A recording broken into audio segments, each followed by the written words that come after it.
السلام علی رسول اللہ اما بعد باب فی النجوم، یہ باب ہے ستاروں کے بارے میں۔ وقال قتادہ کہتے ہیں وَلَقَدْ زَيَّنَّا السَّمَاءَ الدُّنْيَا بِمَصَابِيحَ، اللہ تعالیٰ فرماتا ہے کہ ہم نے آسمان دنیا کو چراغوں کے ساتھ خوبصورت کیا۔ خلق هذه النجوم لثلاث، اللہ تعالیٰ نے یہ ستارے تین مقاصد کے لیے بنائے ہیں۔ جعلها زینۃ للسماء، اللہ تعالیٰ نے اس کو آسمان کی خوبصورتی کے لیے بنایا۔ دوسری وجہ رجوما للشیاطین، شیاطین کو مارنے کے لیے۔ اور تیسری چیز وعلامات یہتدی بہا، اور یہ نشانیاں ہیں، اس کے ذریعے رستہ معلوم کیا جاتا ہے۔ فمن تأول فیہا بغیر ذلک اخطأ واضاع نصیبہ وتکلف ما لا علم لہ بہ، جس نے اس کے علاوہ اس کا کوئی معنی لیا، اس نے اپنا حصہ ضائع کر لیا اور اس نے ایسا تکلف کیا جس کا اسے علم نہیں تھا۔ ابن عباس کہتے ہیں حشیمن کا معنی ہے متغیرہ، بدلا ہوا۔ الاب، ابا کا معنی ہوتا ہے ما تأکل الانعام، وہ چارہ جسے چوپائے کھاتے ہیں۔ والانعام الخلق، اور انعام کسے کہتے ہیں؟ مخلوق کو۔ برزخ، اس کا معنی ہے حاجب، پردہ۔ اور مجاہد کہتے ہیں کہ الفافا، اس کا معنی ہے ملفتن۔ والغلب، اور غلب کا معنی بھی قرآن کے اندر آتا ہے۔ وحدائق غلبہ، اس کا معنی بھی ہے ملتفہ، ان دونوں کا معنی ہے جڑے ہوئے، اکٹھے۔ فراشا، اس کا معنی ہے مہادہ، بچھونا۔ کا قول ہی، جس طرح کہ اللہ تعالیٰ کا فرمان ہے وَلَكُمْ فِي الْأَرْضِ مُسْتَقَرٌ، تمہارے لیے زمین کے اندر جائے قرار ہے۔ ناقدہ کا معنی ہے قلیلہ، تھوڑا۔ امام بخاری رحمۃ اللہ علیہ زمین و آسمان کی تخلیق کے بعد ستاروں کا ذکر کیا۔ اس کی ابتدا نہیں بتائی کہ اللہ تعالیٰ نے اس کو کب پیدا کیا، کتنا، کس چیز کے نمبر واضح طور پر امام بخاری نے بیان نہیں کیا، کیونکہ ان کی عادت ہے اگر کوئی صحیح حدیث نہ ملے تو وہ باب قائم کر دیتے ہیں لیکن حدیث لے کر نہیں آتے۔ ستارے کب پیدا ہوئے، آیا کہ آسمان اور زمین کے فوراً بعد ستاروں کی تخلیق ہوئی، اس کا کوئی پتہ نہیں ہے۔ لیکن امام بخاری نے اس کے بعد باب یہ قائم کیا جس سے بظاہر یہ معلوم ہوتا ہے کہ جب آسمان بن گیا تو آسمان کے متعلقہ یہ چیزیں بھی اسی وقت وجود میں آ چکی تھیں۔ البتہ ستاروں سے مارے جانے کا جو عمل ہے کہ شیاطین کو یہ لگتے تھے، یہ اسی وقت شروع ہوا جب قرآن مجید کی وحی نازل ہونا شروع ہوئی۔ اس سے پہلے ستارے تھے لیکن وہ شیاطین کو لگتے نہیں تھے، لگنے اسی وقت شروع ہوئے جس وقت قرآن کی وحی کا نزول شروع ہوا۔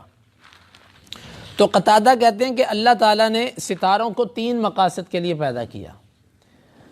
نمبر ایک، یہ چراغ ہیں، زینت ہیں آسمان کی۔ آسمان کی زینت ستارے کس طرح ہیں یہ آپ اس شہر کے ماحول میں نہیں دیکھ سکتے۔ آپ اللہ کرے کسی ایسے دیہات میں یا کسی ایسی جگہ پہ جائیں جہاں پر دور دور تک بجلی نہ ہو، دور دور تک لائٹ نہ ہو، وہاں پر پھر آپ رات کے وقت دیکھیے گا، اتنا خوبصورت منظر ہوتا ہے، اتنا پیارا منظر ہے کہ آپ تصور نہیں کر سکتے۔ ہمیں بعض دفعہ ایسی جگہوں پر اتفاق ہوا، صادقہ پڑھتے تھے تو اس میں بالکل جو ادھر ریگستانی علاقے ہیں، بعض دفعہ ادھر گئے، رات کے وقت ادھر اتنا پیارا منظر ہوتا ہے آسمان کا، اتنا پیارا منظر، ادھر جا کر احساس ہوتا ہے کہ آسمان اتنا پیارا ہے، ستارے اتنے پیارے لگتے ہیں آسمان کے اوپر۔ لیکن یہاں شہر کی زندگی میں ہمیں اس طرف توجہ نہیں جاتی اور نہ وہ ہمیں یوں دکھائی دیتے۔ اللہ تعالیٰ نے اتنے پیارے ستارے بنائے۔ ایک مقصد آسمان کی زینت، اس سے معلوم ہوتا ہے کہ زینت اور خوبصورتی بھی جہاں تک جائز ہو انسان کو اختیار کرنی چاہیے۔ ترک زینت جو ہے، اس کا یہ معنی نہیں ہے کہ اسلام آپ کو ترک زینت کا حکم دیتا ہے۔ اسلام کہتا ہے زینت اختیار کرو، لیکن وہ زینت فضول خرچی اور اسلامی حکموں کے خلاف نہیں ہونی چاہیے۔ دوسرا مقصد رجوما للشیاطین، یہ ستارے شیاطین کو لگتے ہیں۔ جب بھی کوئی آسمان پہ جا کے بات سننے کی کوشش کرتا ہے روایت کے اندر آتا ہے یوں شیاطین ایک دوسرے کے اوپر کھڑے ہوتے ہیں، یہ نیچے کھڑا ہے، اس کے اوپر دوسرا، اس کے اوپر تیسرا، اس کے اوپر چوتھا۔ اللہ تعالیٰ نے ان کو یہ طاقت دی ہے، یوں یہ سیڑھی بنا کے آسمان تک پہنچ جاتے ہیں، اور جب یہ آسمان سے کوئی بات سننے لگتے ہیں اللہ تعالیٰ کی طرف سے ستارہ دوڑ کے آتا ہے اور وہ اس کو مار دیتا ہے۔ بعض دفعہ وہ بات سن نہیں پاتا اور ستارہ اس کو مار دیتا ہے، اور بعض دفعہ وہ ایک آدھی بات سن لیتا ہے، وہ جلدی سے نیچے بتاتا ہے، ستارہ اس کو مار دیتا ہے، وہ نیچے بتا دیتا ہے، وہ نیچے نیچے نیچے نیچے لمحے کے اندر بات نیچے پہنچ جاتی ہے۔ وہ اللہ کے حکم سے ہوتا ہے۔ اللہ تعالیٰ آزمائش اور فتنے کے طور پر ایسا کرتا ہے کہ بندوں کی آزمائش کرے۔ وہ نجومی پھر پیشین گوئی کرتا ہے کہ جی ایسے ہوگا، اس کی ادھی پچدی بات جو ہے نا وہ اسی طرح ہوتی ہے جس طرح اس نے کہی ہوتی ہے، کیونکہ حدیث کے اندر آتا ہے وہ اس کے ساتھ پھر 100 جھوٹ اور ملاتا ہے، لیکن اس کی بات اسی طرح بعض دفعہ نکل آتی ہے۔ وہ لوگوں کا امتحان اور آزمائش ہوتی ہے کہ یہ اس کے بارے میں کیا نظریہ رکھتے ہیں۔ تو دوسرا مقصد ہے شیاطین کو مارنا، اور تیسرا مقصد ہے علامات یہتدی بہ، اس سے رستہ معلوم کیا جاتا ہے۔ اب یہ بھی ہمیں نہیں پتہ طریقہ، کیونکہ پہلے دور میں لوگ ان ستاروں کے ساتھ سمت بھی معلوم کرتے تھے، رستہ بھی معلوم کرتے تھے، اور خاص طور پر جو سمندری سفر ہوتا تھا، جو بحری سفر ہوتا تھا، کشتیاں چل رہی ہوتی تھی، وہاں پر تو کسی سے پوچھنے کا تصور ہی نہیں ہوتا تھا، کس سے پوچھیں گے، کیسے معلوم کریں گے۔ وہاں پر خالصتاً ان لوگوں کے پاس یہ علم اب ختم ہو چکا ہے، وگرنہ پہلی کتابوں کے اندر ابھی بھی یہ علم ہے کہ کون سا ستارہ کس سمت میں نکلتا ہے، یہ کتنے وقت پہ نکلتا ہے، اور ستارے جب تیز ہوں تو رات کا کون سا حصہ ہوتا ہے، ستارے جب مدھم ہونا شروع ہوتے ہیں تو رات کا کیا وقت ہوتا ہے۔ وہ لوگ ستاروں کو دیکھ کے وقت معلوم کر لیا کرتے تھے کہ صبح ہونے میں اتنی دیر باقی ہے، اور ستارے دیکھ کر وہ معلوم کر لیتے تھے کہ ہم فلاں جگہ پر کھڑے ہیں۔ تو یہ ایک اندازہ ہوتا تھا ان کا، جو آج نہیں ہے کسی کے پاس، کیونکہ جب علم کی ضرورت نہیں رہی، آسائشیں سہولیات بہت زیادہ آ گئیں، تو اس کا علم بھی لوگوں سے جاتا رہا۔ یہ 3 مقاصد ہیں ستاروں کے: آسمان کی زینت، شیاطین کو مارنا، اور رستے معلوم کرنا۔ اس کے علاوہ اگر کسی بندے نے ان ستاروں کو کسی اور مقصد کے لیے سمجھا تو اس نے غلطی کی، اس نے اپنا حصہ ضائع کر دیا، اس نے ایسا تکلف کیا جس کا اس کے پاس علم نہیں تھا۔ اب علم نجوم سے لوگوں نے کیا کرنا شروع کر دیا، جی جب فلاں ستارہ نکلے تو تم اس وقت پودے اگاؤ، وہ بڑے فائدہ مند ہوتے ہیں۔ جب فلاں ستارہ نکلتا ہے تو پھر اس وقت بارش ہوتی ہے، اور جب فلاں کام ہوتا ہے، فلاں ستارہ نکلتا ہے تو یہ ہوتا ہے، وہ ہوتا ہے۔ اسی سے ملتی جلتی ایک بات ہمارے زبان زد عام ہوتی ہے، لوگ ایک دوسرے کو کہتے ہیں فلاں کا ستارہ بڑی گردش میں ہے، تیرا ستارہ آج کل بڑی گردش میں ہے۔ یہ شیطانی بات ہے، علم نجوم سے تعلق رکھنے والی یہ چیز ہے۔ ستارہ گردش میں ہو نہ ہو اس سے کوئی فرق نہیں پڑتا، جو کچھ ہوتا ہے وہ اللہ کے حکم سے ہوتا ہے۔ آپ صلی اللہ علیہ وسلم نے ایک دفعہ رات کو بارش ہوئی، آپ نے فرمایا صبح کے وقت، آج صبح کئی بندے کافر ہو گئے اور کئی مومن ہوئے۔ فرمایا کہ جس نے یہ کہا کہ یہ بارش اللہ کے فضل اور اس کی رحمت سے ہوئی ہے وہ بندہ مومن ہوا، اور جس نے کہا کہ ہم فلاں ستارے کی وجہ سے فلاں ستارہ طلوع ہوا تھا تو بارش ہوئی ہے، اس بندے نے کفر کیا، وہ اللہ کا اس نے کفر کر دیا۔ تو علم نجوم کے ساتھ چیزوں کو جوڑنا، فلاں ستارہ جب نکلتا ہے تو یہ کام ہوتا ہے، فلاں جب نکلتا ہے تو یہ ہو جاتا ہے، یہ کفر ہے، یہ جائز نہیں ہے۔ ہاں اس میں ایک بات ہے کہ بعض دفعہ ایک ستارہ ایک علامت ہوتی ہے کہ بھئی جب یہ نکلتا ہے نا تو اللہ کی طرف سے یہ کام ایسے ہوتا ہے۔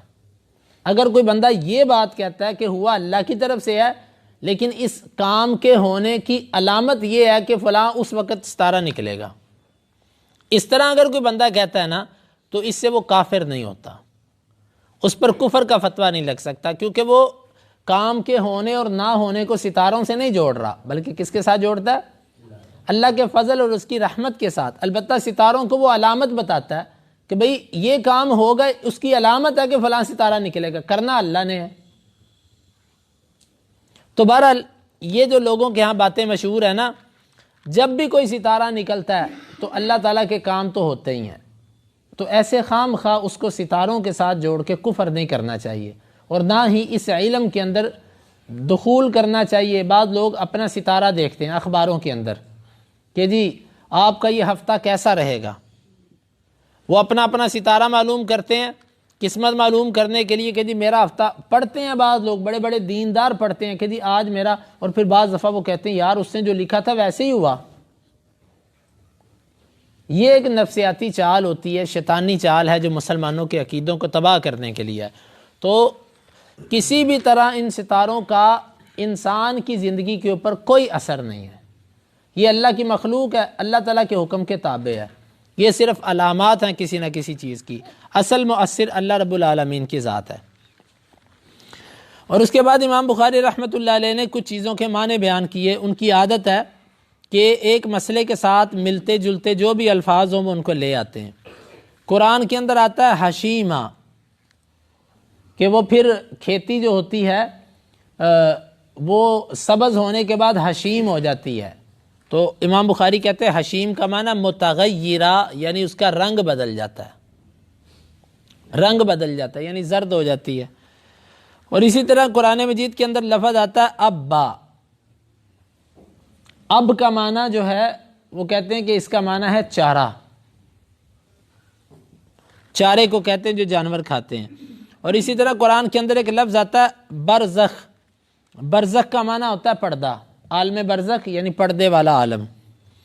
اور قرآن مجید کے اندر آتا ہے الفافا، سورہ نبا کے اندر وہ کہتے ہیں الفافا کا معنی ہے ملا جلا، اکٹھا۔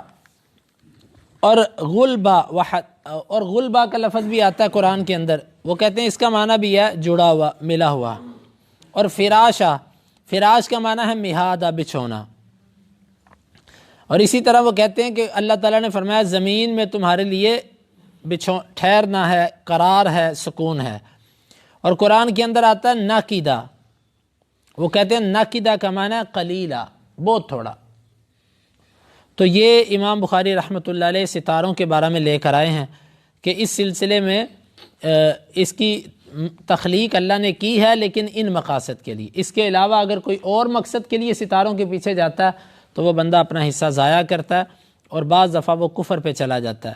اللہ رب العالمین سے دعا ہے وہ ان چیزوں کو سمجھنے کی اور صحیح عقیدہ اختیار کرنے کی توفیق عطا فرمائے۔ سبحانک اللہم ربنا و بحمدک، اشہد ان لا الہ الا انت، استغفرک و اتوب الیک۔